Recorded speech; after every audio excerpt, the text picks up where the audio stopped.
For the past few years, Ricky Gervais, Stephen Merchant, and Carl Pilkington have been meeting regularly for a series of pointless conversations. This is one of them. Testing. Is that all right? Hello and welcome to the Ricky Gervais Show with me, Ricky Gervais, Stephen Merchant. Hello. And the little round-headed buffoon that is Carl Pilkington. All right.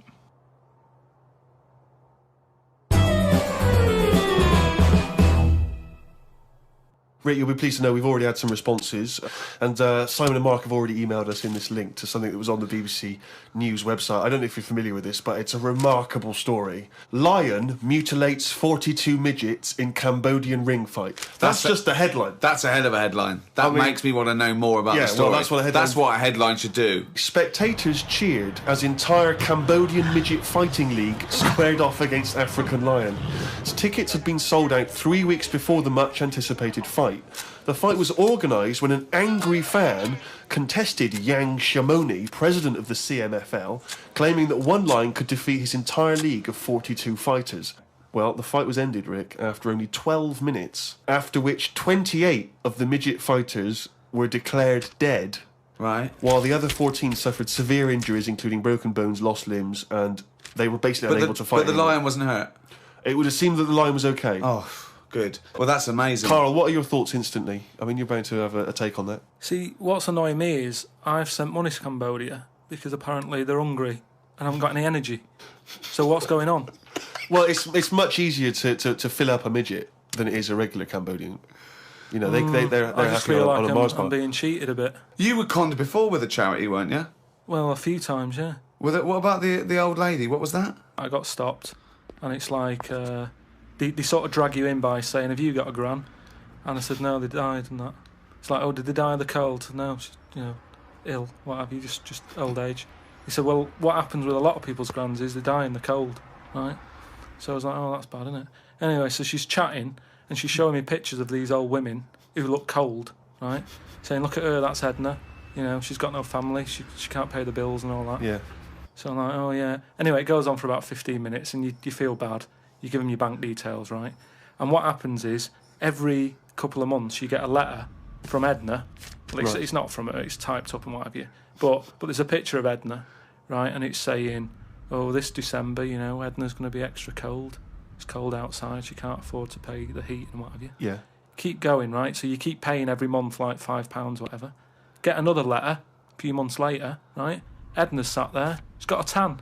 What do you mean she's got a tan? Well, when they said, she's cold, I thought they meant for the heating, not to send her on holiday for a month. She sat there with a tan. I'm not joking.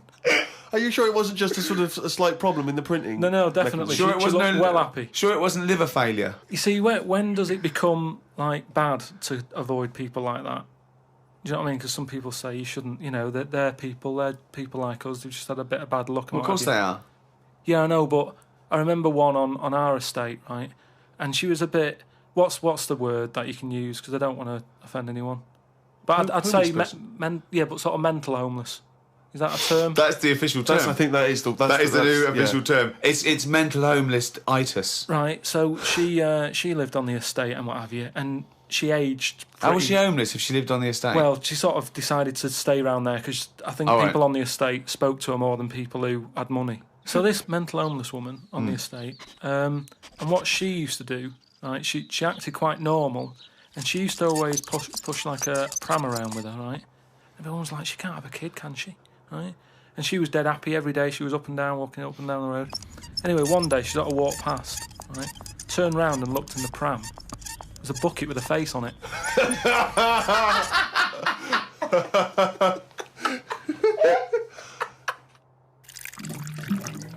Rick, we've had an email here from a bloke.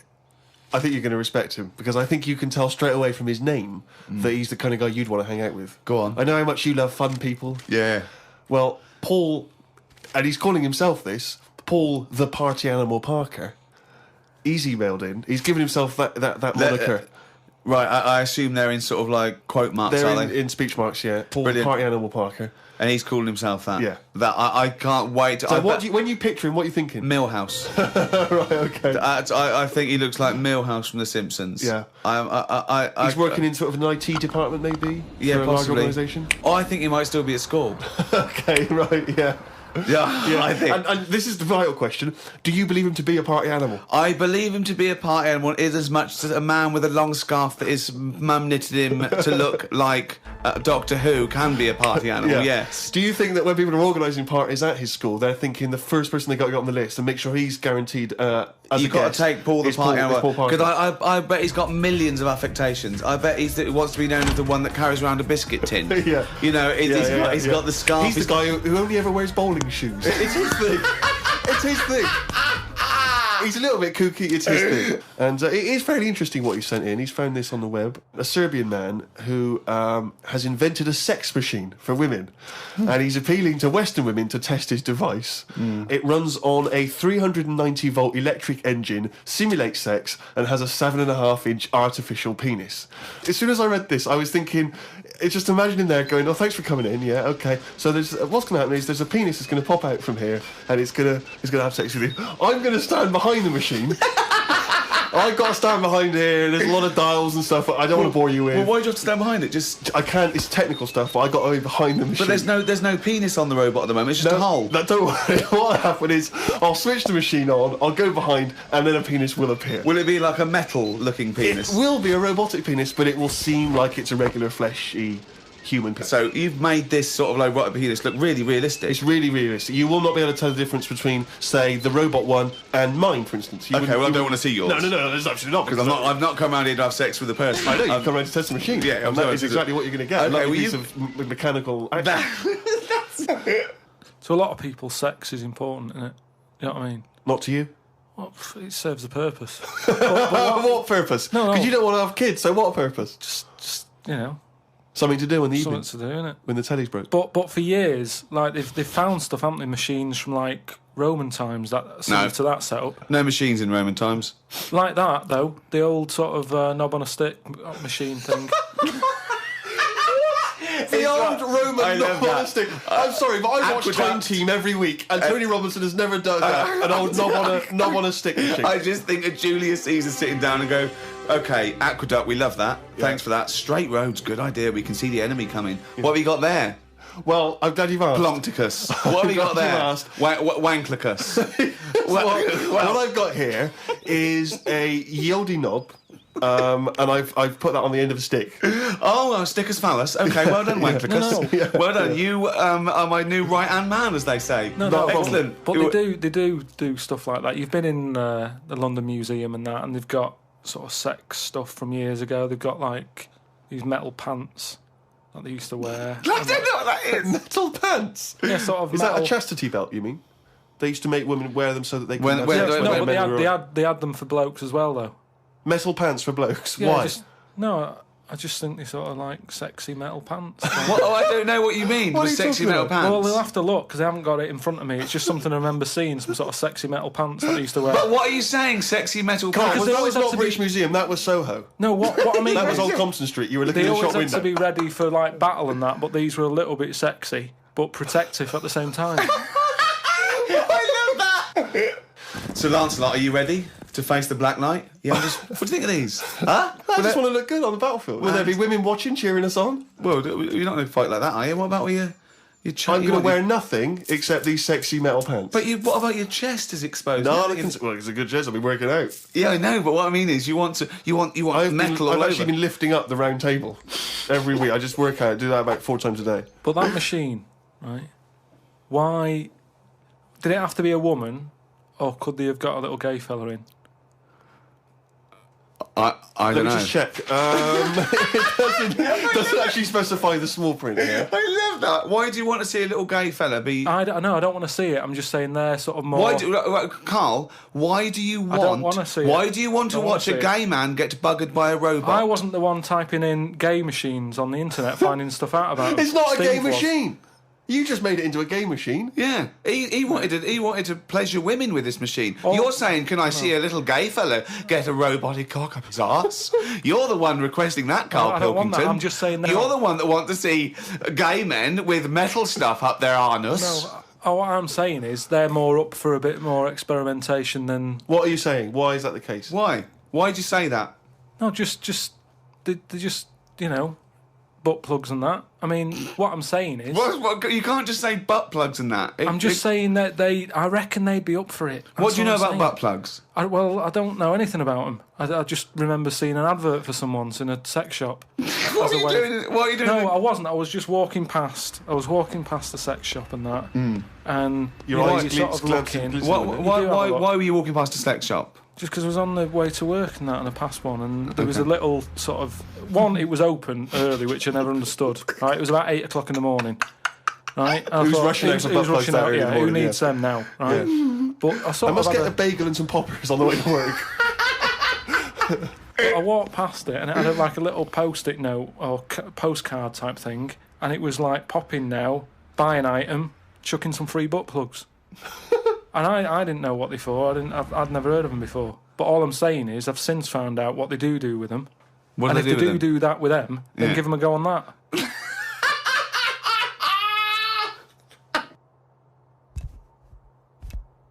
Another email here. It's an interesting fact. I'm hoping it's true. America's first nudist organisation apparently was founded in 1929 by 3 men. Now, what intrigued me when I read that is the fact that it's clearly 3 blokes just trying to meet some nude women. They're all 52 balding. Exactly. With little, sort of those gold-rimmed glasses. Yeah. Yeah. And they're just wandering around, and it's all quite saggy down there, and they're just knocking on doors saying, we've just set up an organisation, it's perfectly above board, completely legitimate, it's a nudist organisation. You got any women in there that want to come and join us? Because we haven't got any female members at the moment. Got any women in there interested in, volleyball or trampoline? I can't be doing with it, me. You hate nudists, don't you? Nudists. I don't understand what it's all about at the end of the day. And here's something, right? Do you know, like, when you're a bloke nudist, right? Do you ever get any who just have, like, a small knob? I don't know. I don't understand the question. What's that? What's your point? Well, are there any blokes who are knocking about who just have a normal-sized knob, or maybe a bit smaller than normal, who are happy wandering about showing off what they haven't got, if you know what I mean?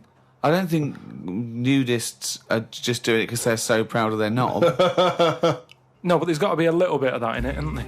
Just saying, most blokes who, nudists, they must be pretty confident in themselves to, I looked once. What? Where are you going? What is this? It's natural, that's what I'm saying. What do you mean? This is Carl takes a sneaky look at menscocks.com? No, what I'm saying is, it's natural. What's this happening?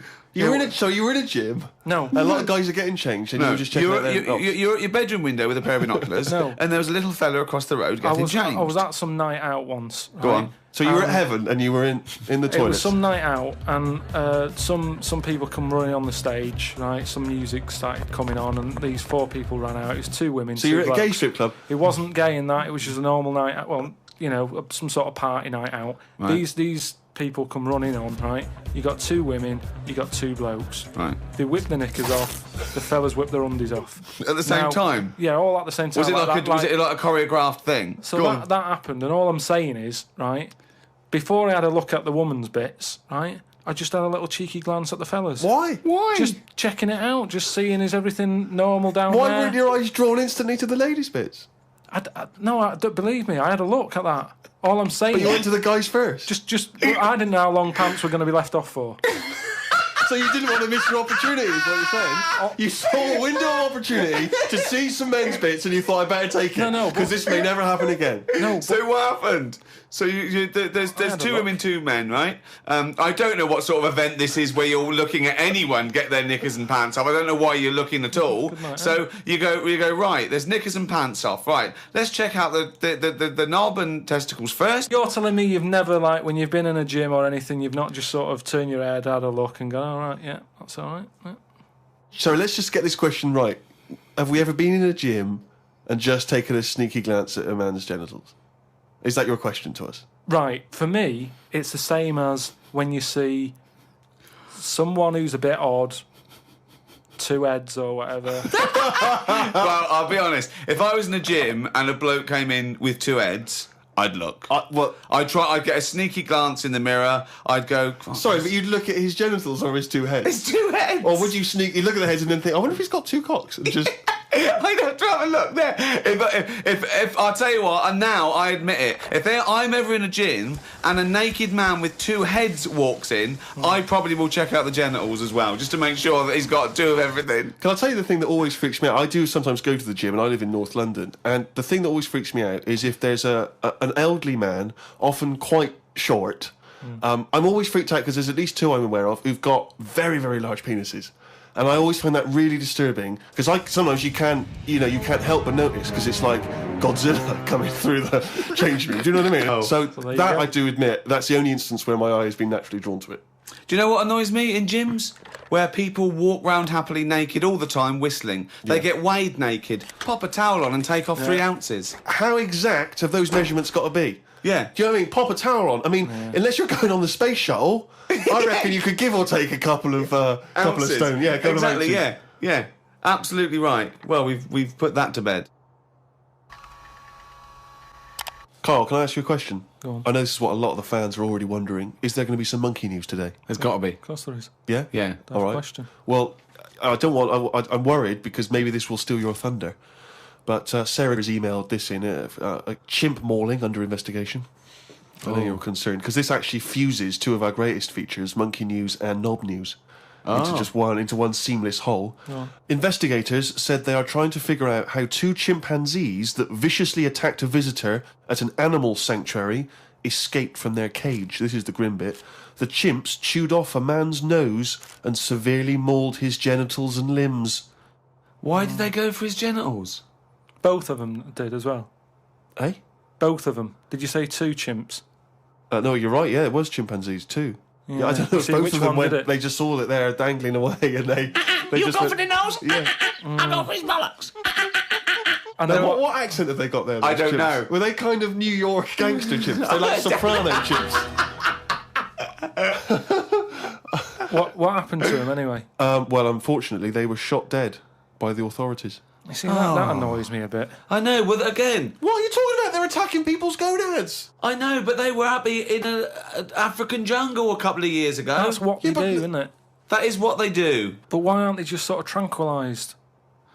Where was Why this? have Was I this been in the zoo? accused like it was my fault? Just because I happen to be reading... Sarah, who emailed it in, someone who should be getting a It bollocking. just annoys me how one way it's kind of like, we're trying to save the pandas, and then the next day someone's shooting them or whatever. I've talked about this before, about St. George killed the last dragon, right? No, it didn't exist. It's the same thing, though. No, there's never been any dragons. No. It's a mythical creature. Well, you don't By know mythical, that. it means we made this up, like the unicorn. I don't even... What was your point about the dragon? What's that got to do with Because this? I'm saying out, like, why is it all right to be going around, going mental with a gun, shooting all the monkeys and killing them? Because one day we're going to run out. This was an animal sanctuary, though. So presumably they had quite a cushy time there, because most of the ones I've visited, they've always got it easy. They're hanging around on tyres, they got comfy chairs, they're wanking. They're going berserk, they're loving it. But hang on a minute, you've just answered your own question there. You said they're in a sanctuary, so they haven't had a good upbringing. So they're going to be a bit more, like, madder than other monkeys, aren't they? Because that's where the ill ones go, isn't it? Sorry, what do you understand by sanctuary? Well, I've been to one for seals. It's not like a borstal. Yeah, exactly. He thinks it's a borstal. It's like scum. That they did some bad stuff in the jungle, and they had a little monkey court, and they went send him to borstal. So, well, what is it then? No, it's a monkey sanctuary where it like a haven. Well, it's not a haven, is it? They've got a bullet in the head.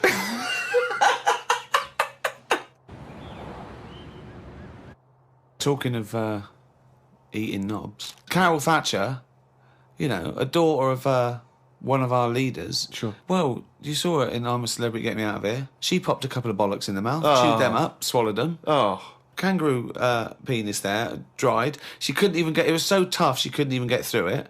And then she... eventually she eats it. What was it, like a pepperoni? Yeah. And she... What do you think of that, Carl? What, eating that sort of stuff? Yeah. I watch it. I like those little trial bits, right? Yeah. But what I don't think people realise is, right, it is hard eating a little kangaroo knob. Right? Really? How do you know? No, it's just, you think about it and you go, oh, I couldn't do that, right? But what they never mention on the TV programme, which I think takes it to the next level, right? They're eating that at like 7:30 in the morning. Sure. Right. Which is worse, innit? Yeah. Do you know what I mean? If I was there and Ant and Dec said, right, Carl, eat the knob, I'd go, hang on a minute, give us a few hours, let me get some rice and that on my belly and just sort of fill me up a little bit more. I'll pop back at about 6:30 this evening, have it ready.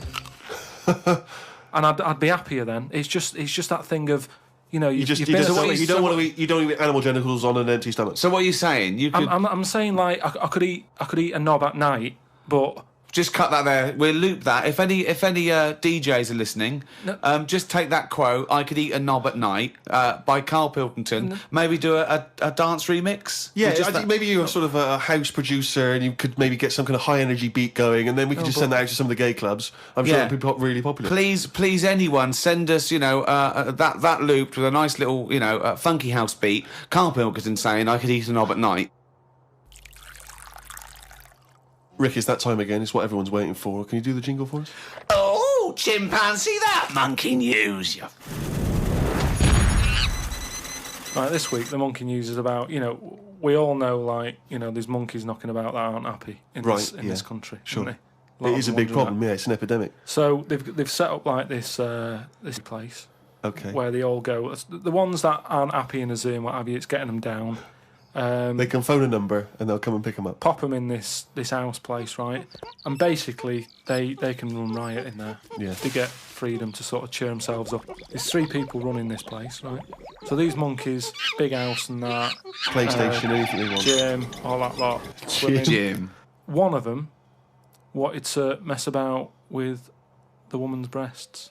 Right? Which woman's breasts? The woman who works there. Right. Right? And she was like, right, pack it in, we've all had a bit of fun. You've been in the gym and everything. She obviously, got a bit excited and that. He was fired up and that, ready for some more action and that. He's trying to have a go on this woman's breast, right? She was like, a go. She was like, no, you're not doing that. Pack it in and all that. The boss who's running the place was like, come on, let him have a go. No. Right, you're talking shit. So anyway, right, so he's there and he's... So the boss says, you can have a group. The boss is saying, let him have a go. Come on, Rita, if Monkey wants to play with nipples, let him. So she's like, I'm not happy with this, and he's going, come on, you know the rules here, we've got to cheer these monkeys up. This is absolute We've bollocks. Actually, no, and in the end, because she didn't allow it to happen, the fella bloke sacked her, got someone else in. I want to see the advert he put in the Guardian media page. I love that. Woman wanted to let chimp feel tits whenever it wants. Well, it's all up there. You're talking absolute shit again. Well, we'll see. That is no way that happened.